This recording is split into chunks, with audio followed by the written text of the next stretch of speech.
Hello, it's Jimmy. Today I want to talk about some problems that I've encountered by not having a credit card.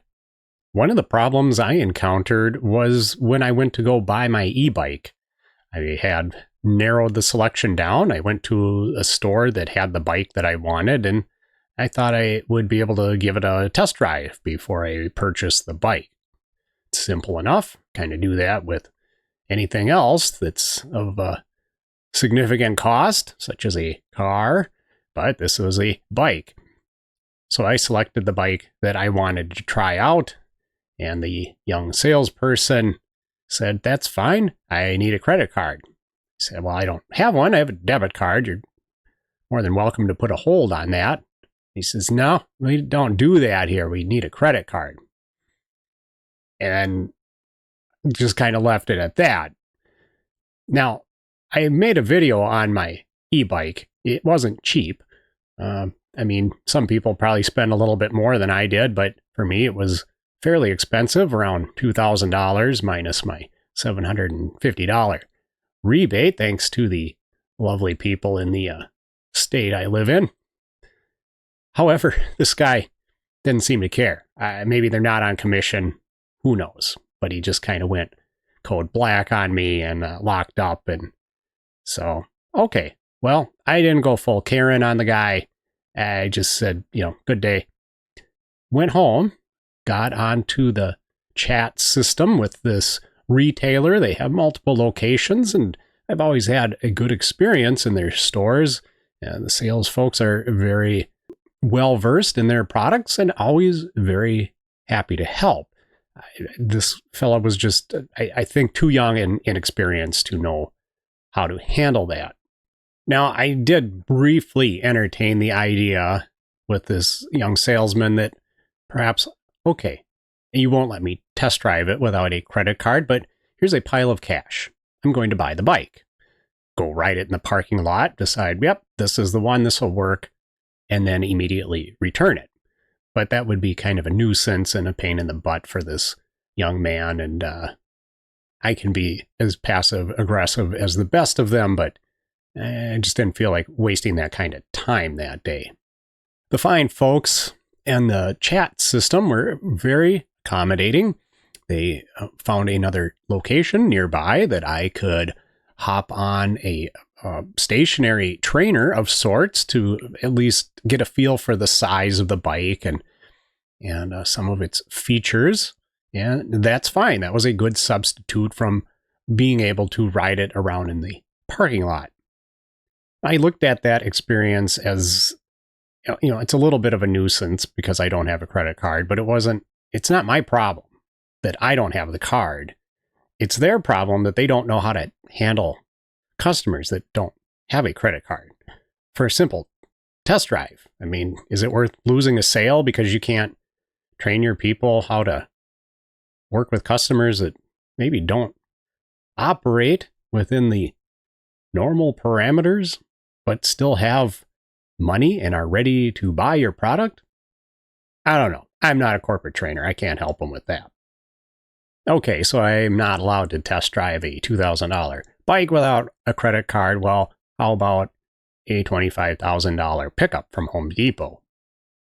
Well, Home Depot let me rent a truck without a credit card, just my debit card. I'd gone in and purchased a large toolbox, one mechanic style ones on wheels. It was in two big boxes, and I sort of miscalculated the size in figuring about getting it home in the Tahoe, and I was off by just a little bit. But the gentlemen that were helping me get the box said, "Well, hey, you can rent the truck over there for $20." I said, "Oh, okay, I'll do that." Went over to the rental counter, and the gentleman there was very nice. And I said, "Hey, it says on your signed credit card, don't have that. I have a debit card." And he's like, "No big deal. Just jam it in the machine and sign the paperwork." So that was fine. I think they maybe put a couple $100 hold on that card, which is no big deal. And I had the truck signed out and ready to go before the other guys even had my box down on the forklift. So worked out just fine. No credit card needed. on a recent trip to Milwaukee, I had a very odd experience with my debit card checking into the hotel. I don't even know if I can count this as a problem because I don't have a credit card. It was a rather bizarre problem. I go to the bank. I have a bank with a local bank, just 3 branches. The folks in there seem to know me, whether they want to admit it or not. Probably say, oh, that's that weird guy coming in with his list of demands and how he wants his bills for his trip. But nonetheless, I usually tell them I'm going on a trip. Here's where I'm going and here's how long I'll be gone. And they put a note on the card. So I had done this. I have 2 checking accounts with them. One's our regular checking and the other one I've designated as travel. So I only put as much money into that travel account as I think that I will need for the trip, plus a little buffer for holds and incidentals. Well, when I got to the hotel, rather nice place, my travel card was declined. How embarrassing. And no idea what's wrong with it. Sometimes the chip is a little temperamental. Tried it again. All right, well, I'm not going to stand there and look like a goon. So I used my card for my other account. No problem. Whatever. Strange issue. I have an app. I transferred the money from the travel checking account to the main checking account that covered the hotel and incidentals. No problem. I didn't really have an issue with the card not working. There's all sorts of technical problems, but I mean, in life, even if I had a credit cards, I'd have a plan and a backup, which I did. I had the other debit card for the other account, and I had a pile of cash with me too. So that probably wouldn't have helped in that particular hotel. It's good that I have a relationship with them so they could, say, well, this guy probably isn't going to flake out on us, but we'll do what we can to accommodate him. Didn't come to that. Was able to use the other card. But it was strange. I got back from that trip and went to the bank and I was like, well, what the hell? This is odd. I told you I was leaving and then the whole card just doesn't work. Well, the gal that was helping me get my cash before the trip was trying to put a note into the system saying that I was going to be out of town. I think they discovered that she had entered the information in the wrong field in my account, and it somehow changed the expiration date of my card to some time other than what it was.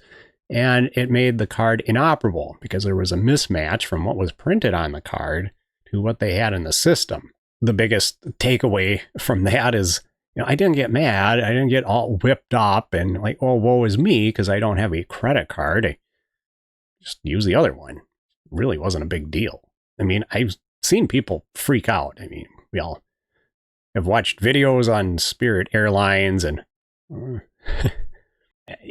I've seen people melt down at Taco Bell because they couldn't get the stuff that they wanted the way they wanted it. Yeah. It's like 3 different shells and the same crap that goes in a bite. Why get bent out of shape? I mean, certainly not being able to check in a hotel could probably make some people freak out, but not me. Just not my style. Well, I don't know. Maybe I haven't really had any major problems by not having a credit card. It's a little bit slowed down being able to test drive a bike, but travel, I stay in hotels, I take flights, even rent cars and trucks, all with my debit card. A lot of people decry, and maybe in an exaggerated fashion, that you can't do anything with a debit card. It's not good. You can't use it the same way. Well, that's kind of BS. Anywhere that accepts the Visa or MasterCard, as long as that's what network your debit card works on, it's going to work just fine. Now, obviously, there are a few differences in maybe how those transactions are handled. Hotels, they will sometimes put a hold on the card for your stay. Sometimes it's whatever the rate of the room is going to be for your entire stay. Well, one way to get around that is by asking them, like, okay, what are you doing for the hold? If it's like $50, whatever, that's fine. Leave that alone. But if it's the whole rate of the room and it's $300-400 for your stay, you know, you're going to spend that, but the hold might be that too. So now it's like an $800 hold. Well, if you ask them to charge the room up front, then that hold won't be there. Well, learning to navigate a financial life without a credit card has actually been very good for me. I had to learn how to do some problem solving and delay gratification and figure out how to save money for things that I want. I imagine that if the whole credit card and card processing system went down tomorrow, a lot of people would be screwed. Well, not me. I could get by for quite a while. I've got plenty of actual cash, so I can go out and buy things, and I still write checks to places that will accept that. And so even if you wouldn't be able to use a debit card anywhere, let's just say all those terminals went bad, which does happen a little bit more frequent lately. I heard of one place that got the old slider machine out and had to process cards that way. Although I don't know if they were even able to imprint anything, because at least the cards that I have don't have the raised numbers on them. It's all flat. Had one when I worked at a paint store, and we did have to use it one day when our POS terminal went down. And by POS, I don't mean point of sale. It really was kind of a POS in the other sense of the phrase. Well, I think that's all I'm going to say about having problems not having a credit card, which I don't know if they're really problems, maybe some minor inconveniences or annoyances. And I guess the hotel issue really, I don't think that had anything to do with a debit card. It just was kind of a curious thing. But, well, anyway, thanks for watching, and I hope you're having a great day.